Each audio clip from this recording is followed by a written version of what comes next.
BlairieLouHoo with Life Through Lyrics. I'm here with Shawn from I the Breather. Right now we are in Wilmington, Delaware at a show. Palisades just played, they were awesome. Okay, so your band formed in 2009 and was quickly picked up by Sumerian Records in June of 2010, is that right? We actually got picked up in about December of 2009. Okay. But we didn't announce until June of 2010, okay. What was it like to be signed to a label with such amazing bands as Icy Stars and Capture the Crown, which I interviewed them actually just a couple months ago. Just name a few. What's it like to be on the same label with bands like that? Our label is generally just a big family. Not really close with all the bands on the label. You know, there are some bands that we're really cool with, and some bands that I haven't even met. You know, but everybody's that I've met so far in the label and the music part of it are really genuine, nice people. So it's been amazing. Okay, so you have 2 albums out so far. These Are My Sins and Truth and Purpose. How have you evolved as a band between the 2 albums, and what kind of feedback have you gotten from your bands? With both of those albums, you know, with us starting within like around 2009 and getting signed quickly, we didn't really have a chance to, you know, fine-tune everything before we got signed like a lot of bands do. They're like together for 2 to 3 years, and then, you know, they get the record label. So like I feel like right now is where we're actually all coming together and being able to be like, you know, let's add these type of influences now and all this stuff, because we're finally, our chemistry is growing immensely. So it's right now it's definitely the change between those 2 albums. Right. Who are your biggest inspirations? Metal-wise, would have to be Architects, and basically started screaming because of a band called Acidy's Burn. They came out they're around like 2004 area, but it's like really emotional frontmen, and I enjoy the passion that they have behind them, so it really pulled me into this style of music. Okay, you have 2 music videos out so far for Forgive and False Prophet. Which of those was your favorite to shoot, and why? False Prophet was pretty fun. It's pretty interesting. I got to meet a snake for a couple of hours. Yeah, it was definitely an interesting video to shoot, but you know, it'll be a day that I remember forever. Yeah, definitely. Tell me about this tour that you're on right now. This tour we're doing like a small headliner to help us raise funds for our Australian tour that we're getting ready to embark on. And we brought out guys that we've never toured with, Wolves at the Gate and Palisades. And you know, we've built really good friendships with both of those bands. So this tour is, you know, it's been doing really well. We like the people we're touring with, and we're just having a good time. That's actually my next question. I wanted to see if you have formed a friendship with Palisades, because I got to interview them at Filthy February when they were on tour with Icy Stars. And 2 of the guys, Matt and Lou in particular, I've become pretty good friends with, and I just wanted to see if you were if you've become friends with them too. That's like Palisades is probably like one of the funniest stories that we have with meeting a band. We played a festival in Six Flags at New Jersey, and the way they had it set up was a lot of the bands, like the bigger bands, would park behind the actual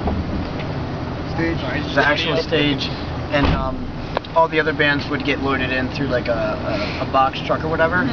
So we got teamed up with those guys, and halfway there, they were all crammed in this box truck going to the backstage, and security makes us walk. They're like, you guys can't do this anymore. Like they've done like 12 loads already, and like just so happens that our turn to go. Right. So you guys got to figure out a different way to get equipment.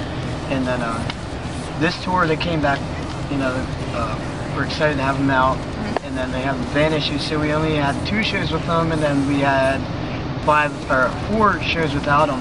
And then yesterday they came back, so it's like it's been a weird ride. Yeah, I knew they were having band issues or van issues. Yeah. I see that on their Facebook and stuff. So you've been on some pretty intense tours with some pretty insane bands. What city do you find has the craziest crowd? It's weird. Like sometimes you go to a city and they'll be insane. The next time you go, they won't be. But one city that sticks in my heart to this day that is absolutely insane every time we play it is San Antonio, Texas. I've never seen kids that love music so much as we do. That's so cool. It feels amazing just to know you're going there every tour. Yeah. You know? Okay, well I'm friends with a band from Jersey, from where I'm from, and they're called The Artisan, and I interviewed them a couple days ago, and I asked if they had any questions for you, and they did have two. They want to know what it was like when you did Mayhem Fest, right, in 2012? Mm-hmm. Okay, they want to know what it was like to tour with Slipknot and Slayer, or to play with them. It's something that will never, you can never explain. You're a normal person one day, and then you go on tour, and you're eating next to, Jim Root and like all these huge musicians, and it's just like, nice to meet you, So it was, like I said earlier, it's that's something that I'm never ever going to forget. Right. Every single day of that tour has a significant memory in my body. So. And their other question is, what has been your biggest influence for writing your new record, or the new record you're working on? It's weird because a lot of people usually say, oh, this artist or this artist, but the biggest influence to me on this album is my life right now, or just like things that I've witnessed, or the way that I see things are going. It's impacted me so much that I sometimes I don't even listen to other music. I just like to read on things and learn about things that are going on in the world, and it's just mind-blowing that some people don't even know about, or not even willing to talk about. So. And what does 2013 hold for The Breather? 2013 is going to be the release of our third album.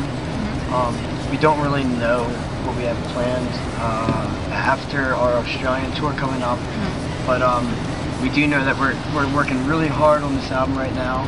Probably the hardest we've ever worked on any album. And then I think for a fall release, maybe something around there. So. Right. Do you have a name picked out for the new album? We do not. Okay.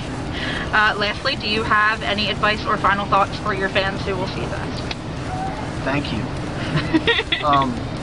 Keep supporting us. I would not be here.